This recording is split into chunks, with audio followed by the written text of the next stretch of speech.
नमस्कार दोस्तों, स्वागत है आप सभी का एक और नई वीडियो में।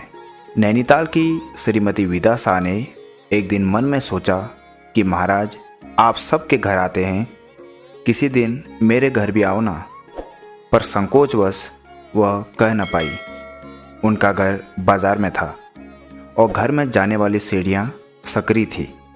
बाबा का डील डोल देखकर उनको लगा कि बाबा के लिए ऊपर सीढ़ियाँ चढ़ना मुश्किल होगा। अचानक विदा शाह की मन की बात जानते हुए बाबा खुद ही बोल उठे, हम तेरे घर आएंगे, तू हवन करवा। उन्होंने मंदिर के पुजारी से हवन का अनुष्ठान करवाया।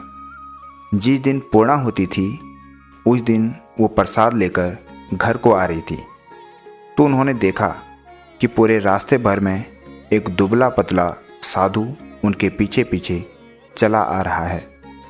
इससे उनको कुछ मानसिक परेशानी हुई। वे बराबर उनके पीछे चल रहा था। घर आने का रास्ता एक पंजाबी परिवार के घर से होकर गुजरता था। विदा जी अपने घर की सीढ़ियों से ऊपर चढ़ गई। उस साधु को उनके पीछे देखकर पंजाबी परिवार की महिला ने उसे डांट कर भगा दिया। हालांकि उनके समझ में नहीं आया कि वो साधु उनका पीछा क्यों कर रहा है। इस घटना के कुछ समय बाद जब विदा जी बाबा के पास बैठी थी तभी उनके मन में ख्याल आया कि बाबा ने घर आने की बात कही थी। उनके कहे अनुसार यज्ञ भी करवाया पर बाबा नहीं आए। इस पर बाबा तुरंत बोल उठे, हम तो आए थे पर तेरे यहाँ पंजाबी ने हमें भगा दिया। वे बाबा को पहचान न पाई। इस बात की उनको खुद पर पछतावा महसूस हुआ। दोस्तों, बाबा तो आपको किसी भी रूप में मिल सकते हैं, बस आपको पहचानने की कला होनी चाहिए। बाबा का चमत्कार यूं ही नहीं रुका। उनका एक चमत्कारी किस्सा यह भी सुनिए।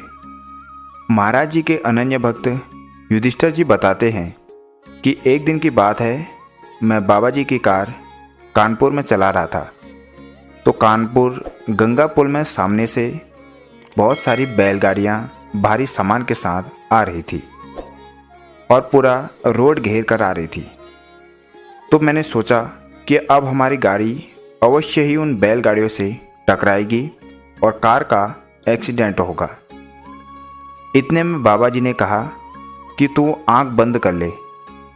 मैंने थोड़ी देर के लिए अपनी आंखें बंद कर दी और बाबा जी के कहने पर जब अपनी आंखें खोली तो देखा कि बैलगाड़ियाँ पास हो गई थी। वैसे तो पूरी सड़क को वो घेर कर चल रही थी। बाबा को जब कहीं जाना हो और मैं मिल जाऊं तो वे दूसरे ड्राइवर को कहते कि तू चाबी युधिष्ठिर को दे दे और तू खा पी और आराम कर, गाड़ी युधिष्ठिर चलाएगा। मैंने उनकी अलग अलग गाड़ियाँ अलग अलग स्थानों में चलाई। कभी पेट्रोल न हो तो पानी भरवाना उनका खेल था। पर उनके साथ घटित होते चमत्कारों को कभी कहने की अनुमति नहीं थी। बाबा जी अंगुली मुंह में लगाकर चुप रहने को कह देते थे। तो ऐसे थे हमारे महाराज जी के चमत्कार। मिलते हैं अगली वीडियो में। चैनल को सब्सक्राइब कर लें। जय श्री राम, जय हनुमान, जय गुरुदेव।